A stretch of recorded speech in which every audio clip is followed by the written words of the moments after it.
You probably know that I buy a lot of tech. Most of it's good, because I do my research, but I have also made some major mistakes in my time. So these are the 7 tech products that I regret buying, from the least expensive to the most expensive. There's a decent chance that you've come across this on an Instagram ad somewhere. That's what got me. This is the BlendJet. It's a portable blender that's extremely well marketed. It's apparently always half price. It comes with a free 20-ounce jar, and it's got 51,000 5-star reviews, somehow. And, you know, they really sell you on this whole vision of it. This all-in-one tool that helps you live your healthiest life, filled with matcha and kale smoothies. But then you get it, and you realize, why do I need to blend on the go? You've still got to fill it up with your ingredients before you leave home. And it's not like if you make your smoothie earlier on in the day, it's going to stop it going mushy. It's a drink. The only difference between using this and then using a proper blender that you probably already have at home is that you get less capacity, you have to worry about the battery running out, which it does, and it's really hard to clean. Because the cup is so long and narrow, and because the blades are actually fixed inside the bottom of it, there's just so many places for food to get stuck. And yeah, it says you can stick some soap in and blend to clean it, but that doesn't work as well as you'd think. And then, how do you get the soap out?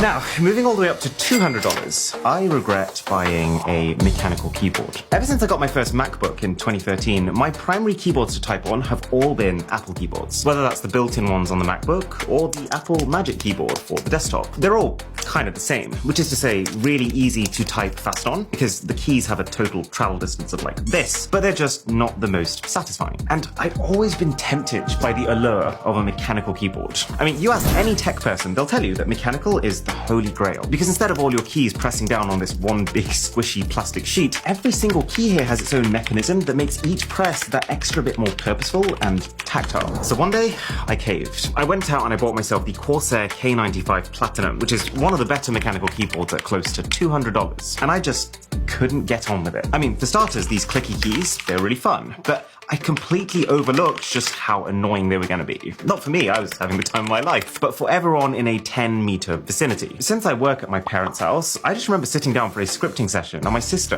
who was also trying to work next to me, slowly giving me more and more obvious side-eye until I eventually got the hint and stopped. Bombastic side-eye. Now, I'd already kind of factored this in. I didn't go for the most clicky type of switch that you can get, but even then, it didn't work for me. I definitely also lost some typing speed, which I initially thought would be just teething pains, but it never picked up. Turns out, I'm quite an aggressive typer. When I hit keys, my fingers really want to bottom out those keys. But if you bottom out your keys on this, it's going to be slow, because each key has so much travel distance. And also, I started to feel the impact on my fingers, more so than on any normal membrane keyboard, because these keys have more cushioning. But then, the worst part of it was that over a longer period of time, having to constantly crick my wrists up like this, because of the sheer height of the keys, started compressing the nerves in my hands, leading to carpal tunnel syndrome. I was already on the edge with this anyways, so instead of investing in a really good wrist rest to try and fix the problem, I just handed it down and instead bought myself a specifically ergonomic keyboard, which I much prefer. I'll leave a link to this one below if you're keen.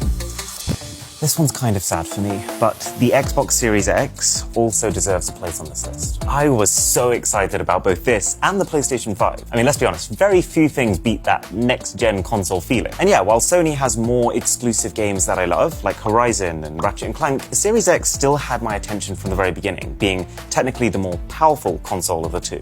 Plus, Xbox has Halo. Sleepovers at my friends' houses playing old-school Halo was a massive part of my childhood. And so when I saw this teaser of a true next-gen Halo that was coming to this console, with the promise of full split-screen co-op, which is a massive deal to me because my favorite thing to do is to play video games with someone sitting in the same room as me, I'm pretty sure I wet myself. I mean, I ordered the best console to play the game on, the Series X, and I patiently waited.